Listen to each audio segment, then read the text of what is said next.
Are you ready to be in the room where it happens? Next spring, your shot at an unforgettable New York City experience is here. Imagine 4 incredible nights in the heart of Times Square, exploring iconic landmarks from Greenwich Village to Wall Street. Picture yourself gazing up at Lady Liberty and reflecting at the powerful 9/11 memorial. But that's not all. This isn't just any trip.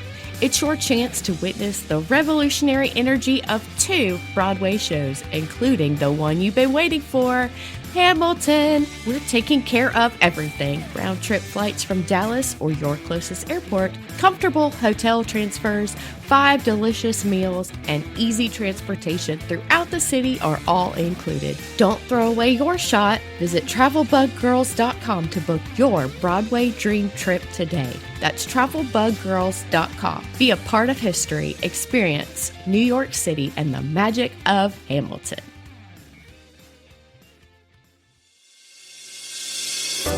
Welcome to the Travel Bug Girls podcast, the show where we dive into the world of travel, exploring everything from expert tips and insider secrets to unforgettable destinations and the latest trends.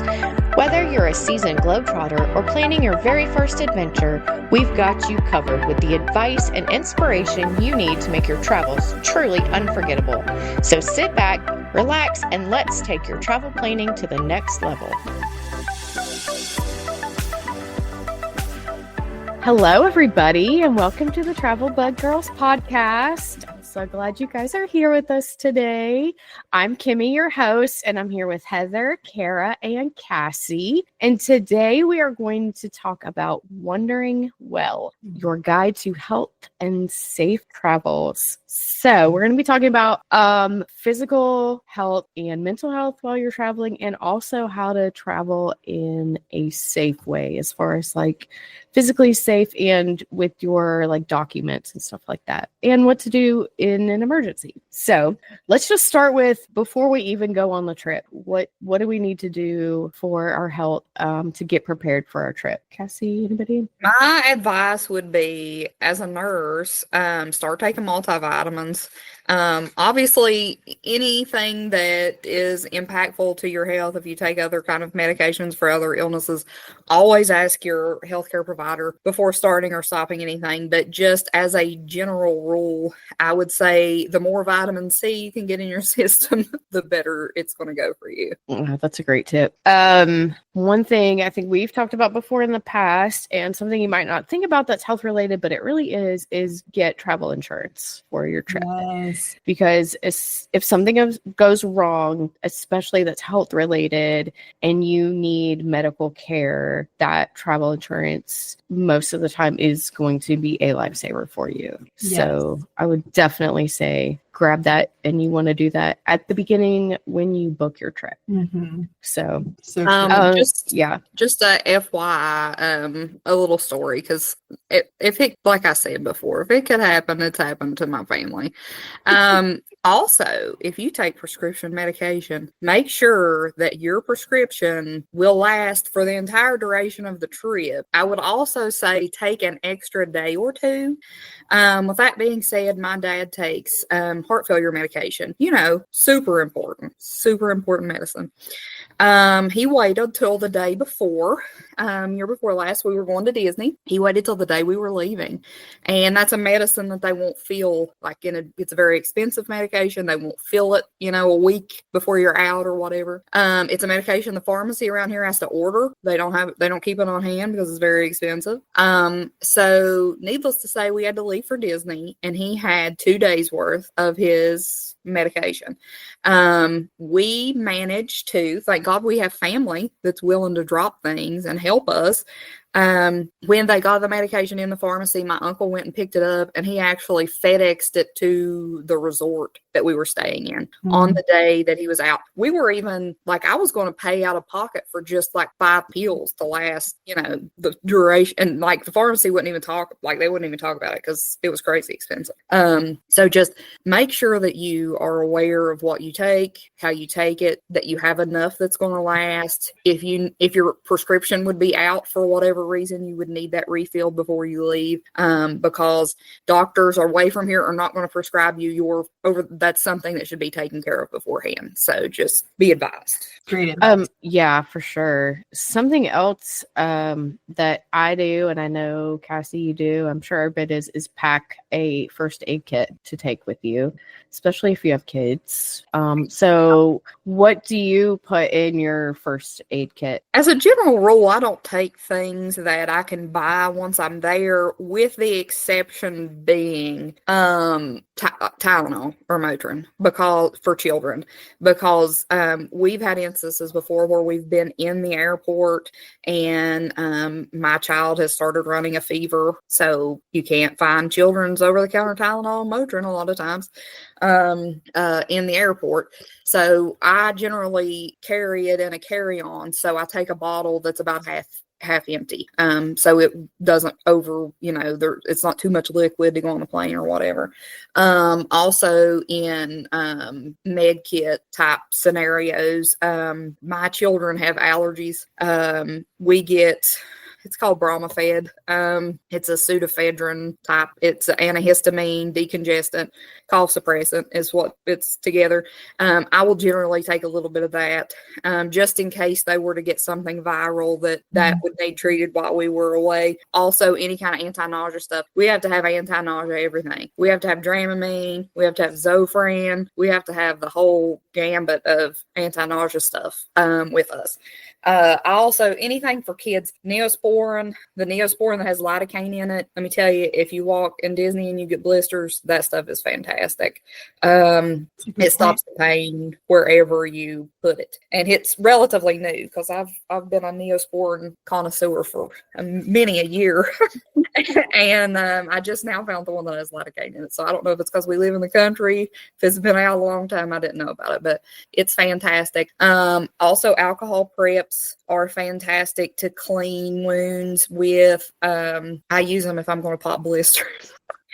Alcohol prep my needle, I alcohol prep the blister, just so nobody's getting any kind of extra bacteria or anything like that. So I carry those. Obviously Band-Aids, anything like that, but alcohol preps are kind of like moleskin is another thing. If you're going to be doing a lot of walking, Kimmy will have to link that.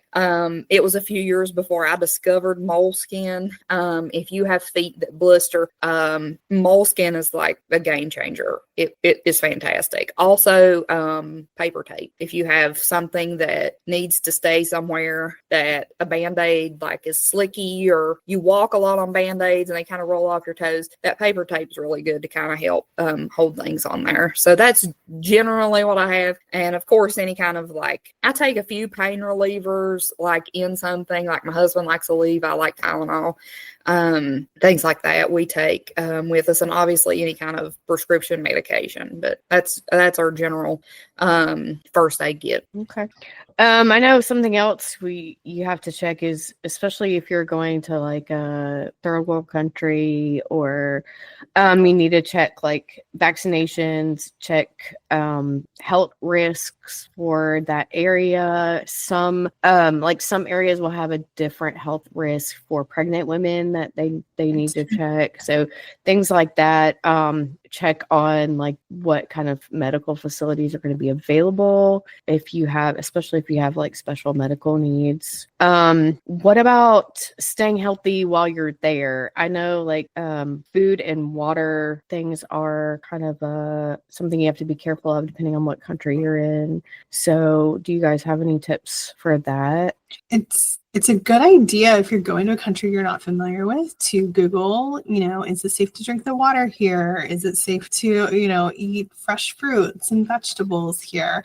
So, and that's different in different countries, obviously. Some countries are very strict about their products and how they protect people that are buying them.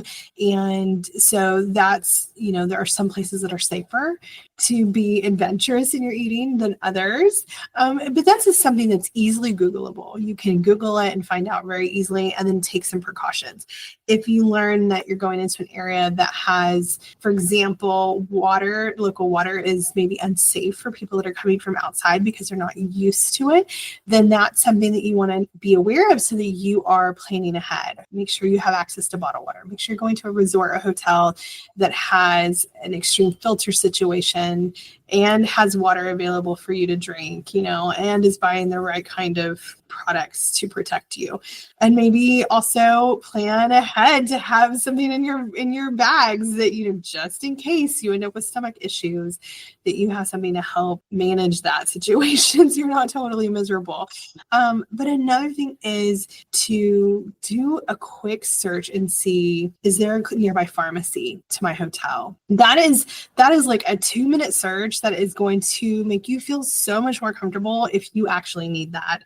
And I've been even in Paris and needed to go to the pharmacy. So it's really helpful if you know, because sometimes also something we're not used to as Americans, where we've grown really accustomed to having 24/7 access in most parts of our country to some version of a pharmacy or a grocery store. That's not true everywhere else in the world. So even in some very big cities, Sundays, all the pharmacies are closed, or after 7 o'clock at night or after 6 o'clock at night, so it is really important that you have an idea of what the situation is near you, especially if you're staying more than a day or two. If you're going to stay a whole week in one location, it's a 2-minute search to find out what's available to you. And a lot of the bigger resorts, like if you're going to a big resort in the Caribbean or something, they're probably going to have medical staff on site. So that is really nice and helpful.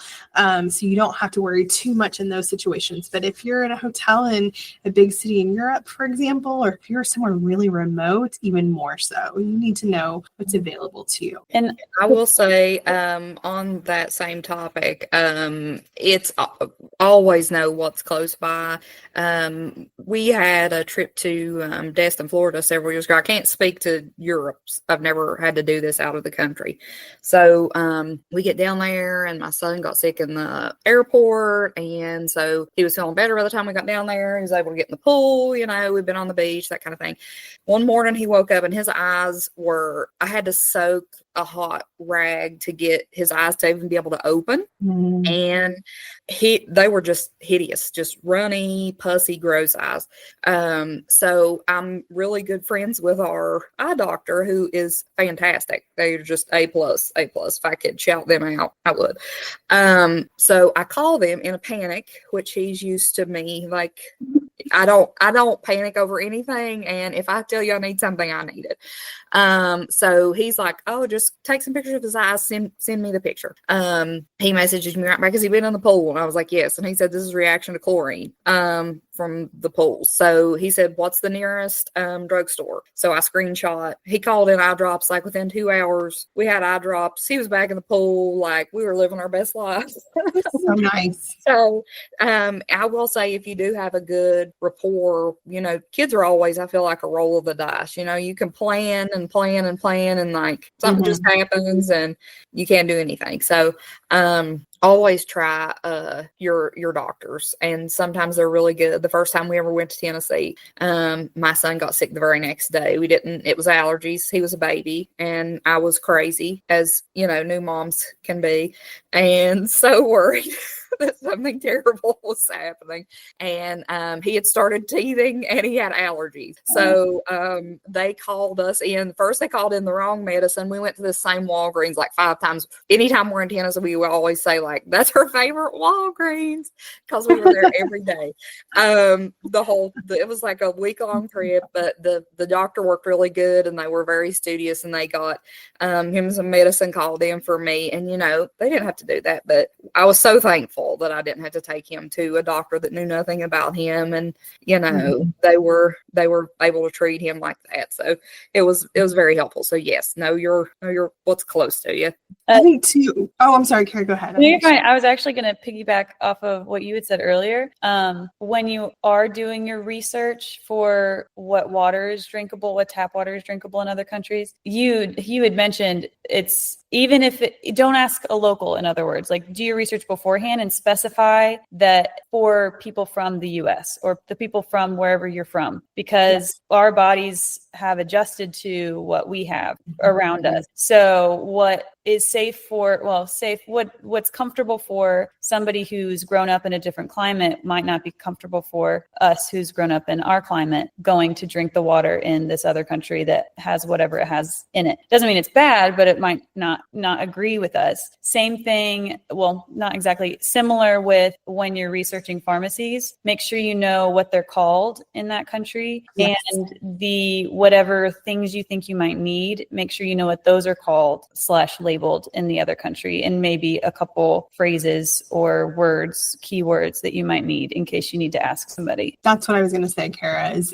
sometimes something as simple as like Tylenol. We say Tylenol all day long here, but they don't use Tylenol in Europe. That's they use a different product and it has a different name. And so, it's normal to them, it's common to them, and it's a word we've never heard as Americans. And that's not just a foreign language, it's literally different medications. Yeah. So that's something that you might be surprised about. You might be standing in a pharmacy looking for something very simple like an eye drop or a pain medication that you think is super common, and that particular product doesn't really exist there. They use something different to treat the same situation. So that's a situation too where you should be brave and step up and talk to a pharmacist. And also in Europe in particular, they're much more used to speaking to the pharmacist for what they want. They have less out front than we do. Like, think how big a Walgreens or CVS is here. We have so much that we just can walk up and grab and look at ourselves. And that's less true in Europe, where it's all behind mostly. There's very little out front. Everything's behind where they have access to it, and they're going to give you what they recommend. So just tiny differences in culture can make a big difference in a situation where you're stressed. Mm-hmm. So, I'll even say, as far as water goes, Orlando water tears me up.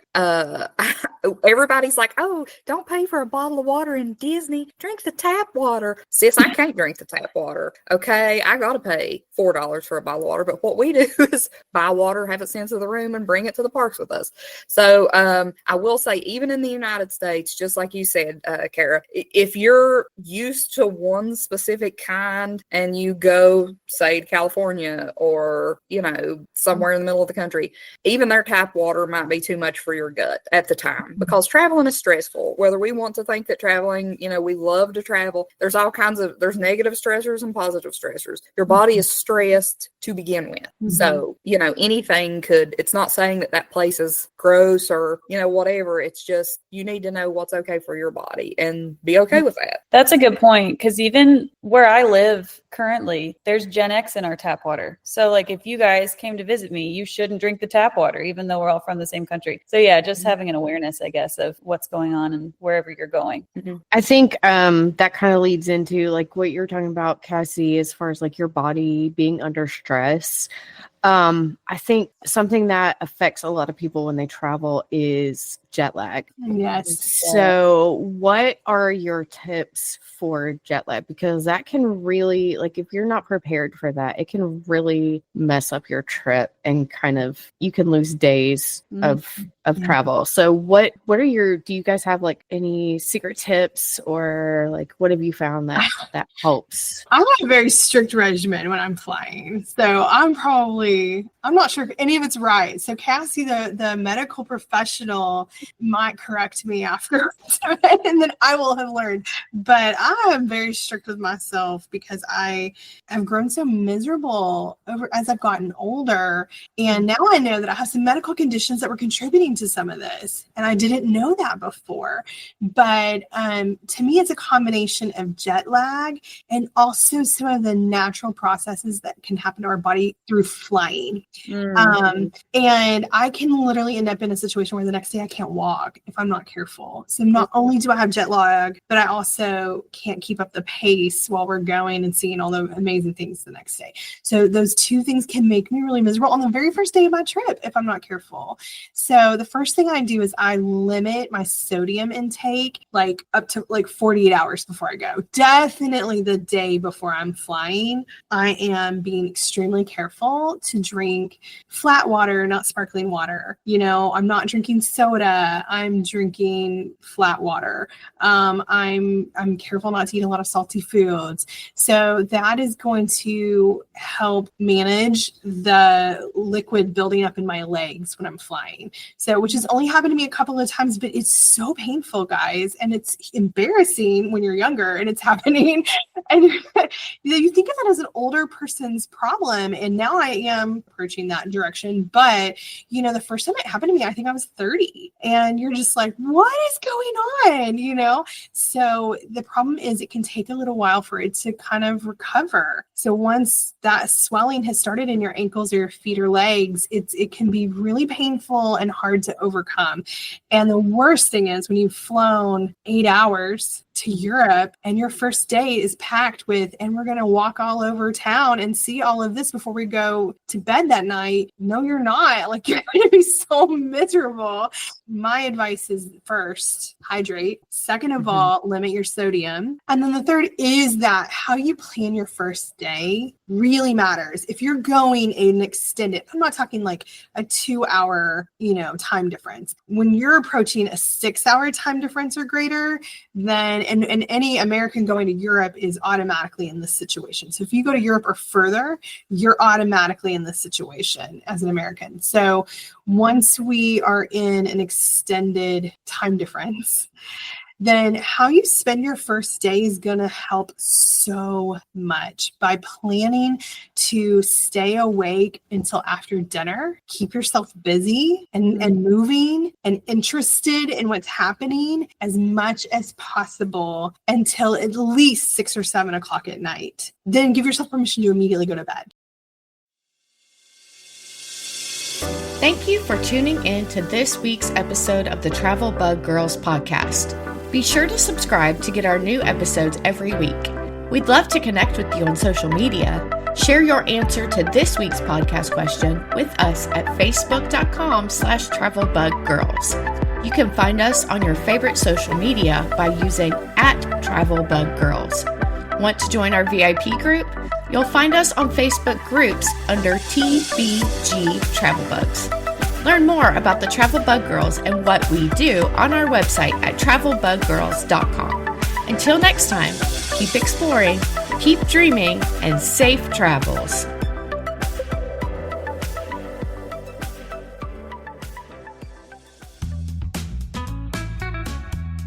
If you love to travel, you know the best experiences happen when you can truly connect with the people, the culture, and the language.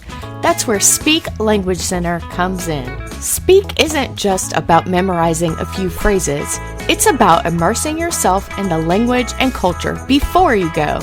Their travel series courses are designed for curious travelers who want to feel confident ordering fresh pasta in Italy, chatting with winemakers in Argentina, navigating the markets of Lisbon, or lingering over pastries at a Parisian cafe.